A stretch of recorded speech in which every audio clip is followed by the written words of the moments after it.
This week in Spiral Knights, I need to start off with an apology straight off the bat. I am so sorry to, well, last week's entry, one of the winners. I called out the wrong winner. I am going to fix that real quick. Let me just share my screen. There we go. Let's start off with that, first of all. The prizes delivered, okay, from the storyboard contest, it said Little Bullet for Captain's Choice. You go through the list. I typed in Little, and I picked out Little Rory. But there's Little Bullet right next to it, and I clicked on Little Rory. So I actually clicked the wrong thing. So the captain's choice was not an AI choice, which, you know what, redeemed a little bit. We got some nice, what was this for? Captain's choice, okay, just captain's choice. So there's no like specific criteria, just what the captain liked the most. I quite like this one already, to be honest. Very cool, like movement shots. Cinema with the gunshot. Oh my god. Speaking of cinema, I just watched Odyssey in the cinemas last night, and y'all are gonna hate me for this. I'm giving it a 7 out of 10. Crazy, I know. But that's something for you guys to debate me in the comments. That this is looking clean. I quite like this as a captain's choice. It's really cute. It's very nice. Oh, what the fuck is this? What is that? All the battle pods? What's going on with this tree? Oh my god, it is. Oh no. Oh. Holy cinema. Dude, it's so cute. Oh, actually, I do really like that one. Shout out Little Bullet. Shout out the captain's choice. That was a good selection. I like that. Moving on, though. Big things this week.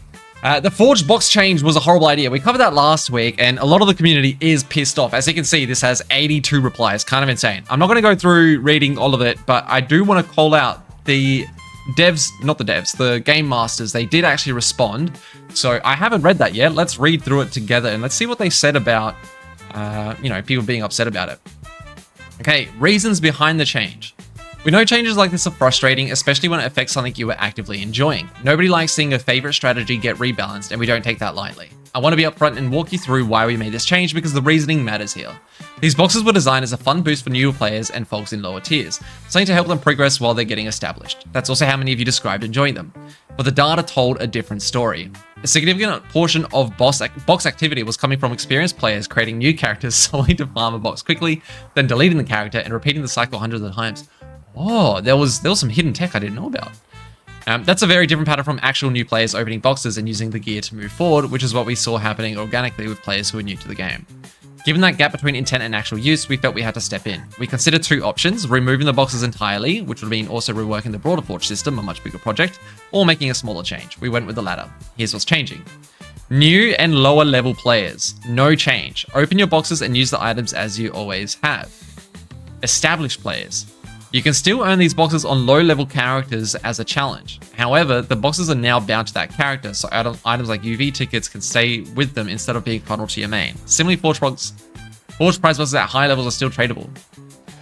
The goal isn't to stop anyone from taking on the challenge of using low-level gear, it's to make sure the reward system works the way it was designed to for the players it was designed for. We appreciate the feedback in this thread, even the frustrated parts of it. I just want people to know that this change isn't the only thing we're working on. Some changes are just much easier and faster to release.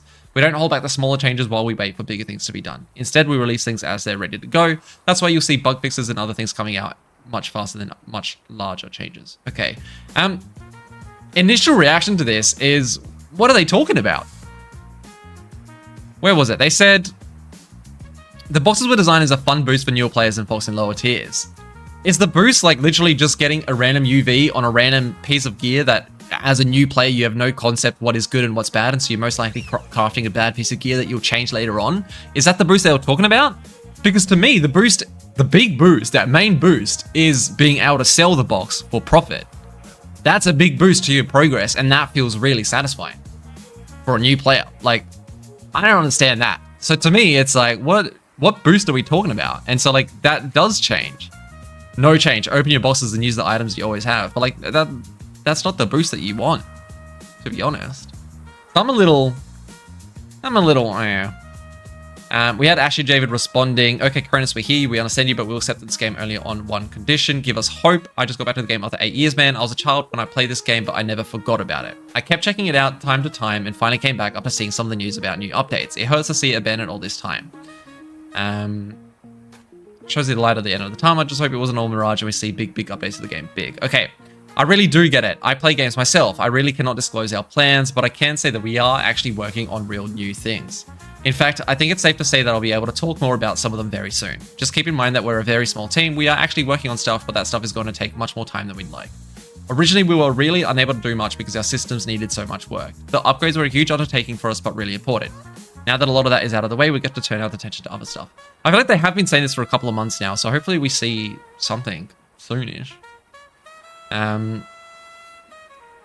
In that case, I think you all overlooked a very simple fix here. Make level 1 proto gear have a 0% box drop chance. The same activity will still happen. There will just be a slight delay. Yeah, that's true. Once a person was going, it wouldn't slow them because they'd get just using the accounts nights from the day prior and creating nights the next day. Yeah. That will require we potentially rework the forge system. We'd have to communicate to new people who don't understand how forging works, so some gear is not able to get boxes while other gear can. That's not as simple as it may seem. Also, it wasn't just proto gear being used in these situations. At that point, we'd have to consider removing the box entirely from the lowest levels. Newer players are opening and using the items in these boxes, so that wouldn't really be ideal for them. And I think that's it. I did go through the rest of the posts to see if the devs replied to anything else, but that's pretty much it. So my stance, I did say this last week, I do think the community is really, really against it because they were like hard banking on, I want to use this as a way to farm and like make crowns. And I still argue it's nerfed and it should have been nerfed. Like it was too broken in terms of crown farming. And it still does let you farm crowns. You just need to roll UVs on gear and then sell the gear. But you get those UV tickets now from the boxes and it kind of translates in that way. So it's less direct, a bit more of a longer scheme, but you still can earn crowns from it. It is still a viable way to do to earn crowns compared to Vanajuk farming. I'm not sure if it's better or not anymore, but it's got to be like comparable or at least like somewhat worthwhile, I would think. Because UV gear does sell for a lot. It just sucks that you can't sell at lower gears, and I just disagree. Like the bonus that they're talking about for new players, it's like I don't know how much a bonus it is. I guess as a new player, it would feel nice to be rewarded with a box and be like, yeah, I can open this box and see what I get. But it's like, how much do you really understand what a UV is going to do for your gear? And most of the time, the UV that you're going to roll is going to be like beast low, and it's like, does that really feel that good for new players? I don't know. I think the boost is more so selling the stuff. Yeah. That's cool. At least they responded. I'm happy that they responded and we got something a bit more. Most UVs will be useless. Nobody wants them or there's many low demand UV rolls on market. Yeah. When I say selling, the way that you like sell UV gear is you have to roll a lot. Like you roll until you get a medium of an ASI CTR at least. And if not, then you basically keep rolling until you get higher and better odds and not better odds, but like better UV randomness. And then you just sell along the way the gear that you make. And I think you would make money doing it. But yeah, definitely not as good as just selling the boxes directly, I would say. Anyway, that's that whole long spiel over. Let's move on.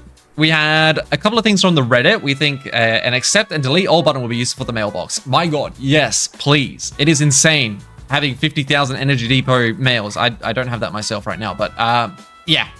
This is the most frustrating thing. And the annoying thing is when you click into a mail and then you click accept, it like shifts the entire scroll wheel down. So you can only you can't spam click to accept things. You can't even do that. It like shifts you down too far. So you have to like actually click and then move your mouse. Like it's just bad. It's just annoying. Yes, an accept and delete all would be amazing. But you know what? Let me give that a thumbs up. We also saw this little clip. Of someone glitching through the gates in a shadow layer, which is kind of insane RNG. They got pushed out. They have 3 Trojans. Well, 2 Dreadnoughts, 1 Trojan. He's free! Go, go, go, go! Kind of a sick bug. I thought that was cool. Get out of there. All right. And a reminder for everyone, the Almerian Restoration Project, which is an event hosted by Manlet, that is happening. I think by the time that this YouTube video goes out, it should be like 1 or 2 days. So please do check out the forum post, get the details down, hop in. Let me see if I can find the time. Yeah, so the award ceremony, July 25, 2026 at 11 a.m. CST. Be there or be square. It's going to be sick. It should be a lot of fun. I hope to see you guys there. It will also be streamed on Manny's stream, Manlet's stream, so you can hop over to twitch.tv/sk_Manny to be part of that as well. Shout out the Albion Restoration Project. Now, normally by this point, you might think, okay, the Spiral Knights news has stopped. We have a couple of things maybe on the Discord of like the typical announcement posts. Don't worry, we got a couple of things. Well, some fun things. There's a Haven Minecraft server, so if you ever want to play Minecraft with the Spiral Knights group, you can do that.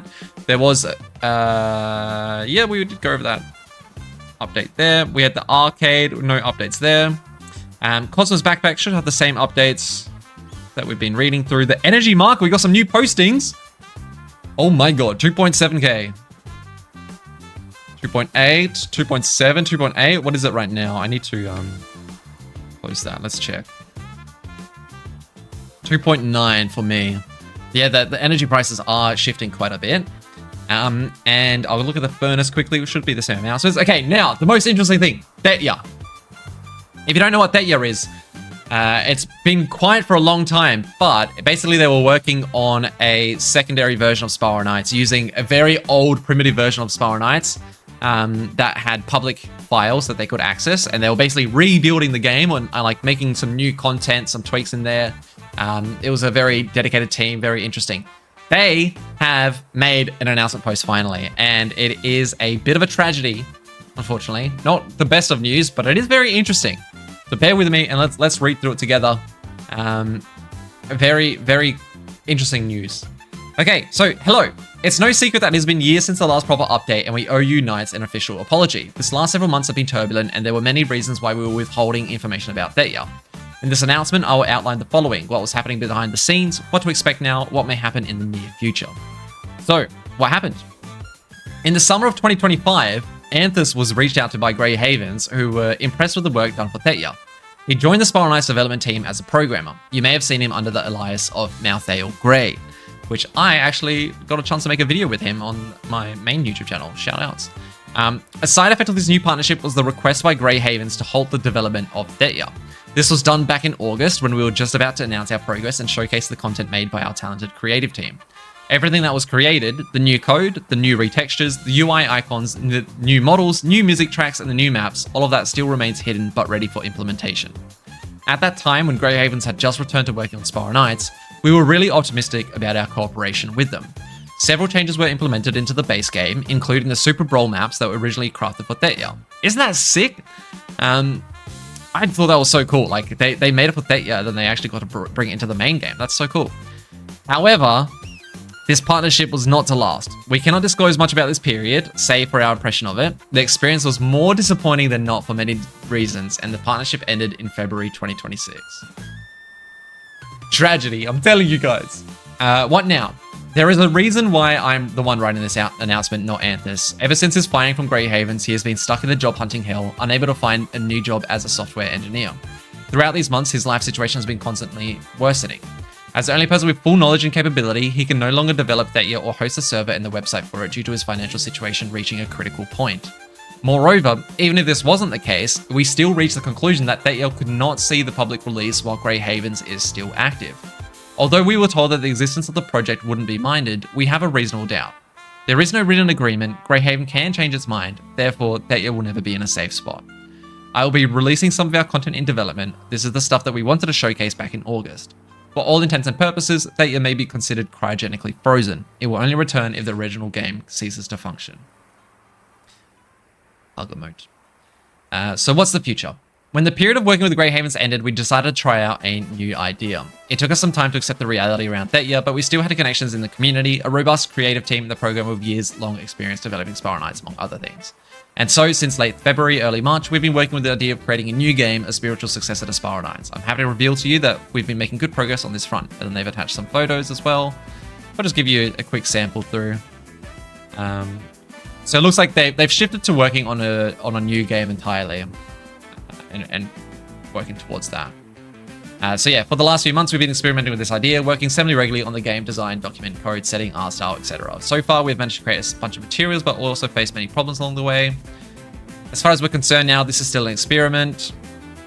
Things are still unstable. The team is a small volunteer force with some small-scale funding out of our own pockets. Spiral Knights 2 has become a meme for a reason.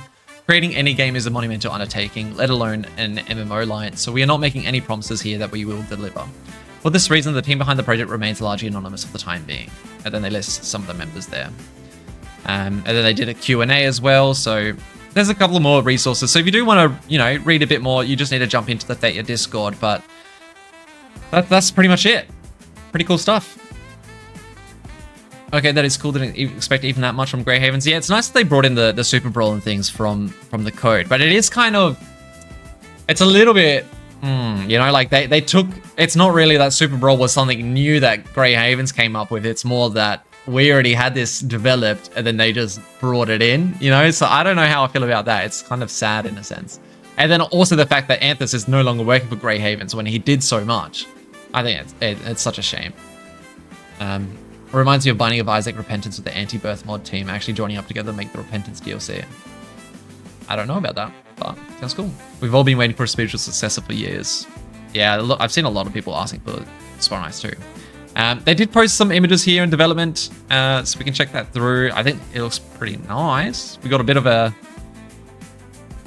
autumn theme to the Haven. Petite cobalt armor.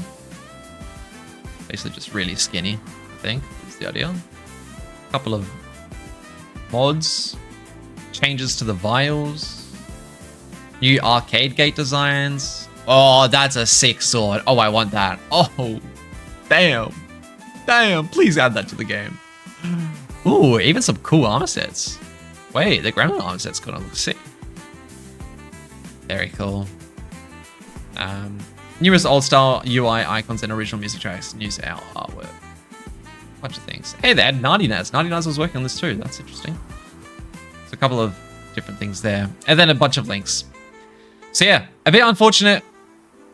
The Thetya project is kind of in a cryogenically frozen state, but it is what it is. It's cool to see that they gave us an announcement. I really appreciate the communication by them because they could have just left it in the dark for much longer. But it's nice to like see, okay, we can actually kind of wrap up our hands about this. So I don't expect to see too much more. I might keep a looser eye on the Thetya projects in the meantime, but I'll be sure if they ever do return to Spiral Knights, I'll be keeping my eye on that. But it's cool to see. I just wanted us to at least have a working server emulator as a fallback option in case whatever happens with Grey Haven and Spiral Knights' fate for preservation. I think, well, that's what they were saying as well. Like, one of the reasons that they're stopping is they don't know if Grey Haven is going to step in and pull the rug on them, basically, and quit their project. But it sounds like, from what I understand, they do have, like, a somewhat working version of Spiral Knights. And I think if Grey Havens does stop upkeeping with Spiral Knights, I think they will release their version of Spiral Knights. I think, from what I understood reading this, that's kind of the indication that I got from it. But yeah, very, very interesting. And I have a beggar in Haven. Swanee Boy, do you have any spare crowns? No. Anyway, that's everything. That's everything in this week in Spiral Knights. I hope you guys enjoyed the review. And I'll catch you guys in next week's episode of This Week in Spiral Knights. Quite a bit happened. A couple of responses on the Haven, on the Discord, sorry, from the Game Masters, and some big news around Thetya as well. So I thought that was interesting to go over. Anyway, I'll catch you guys later. Bye-bye.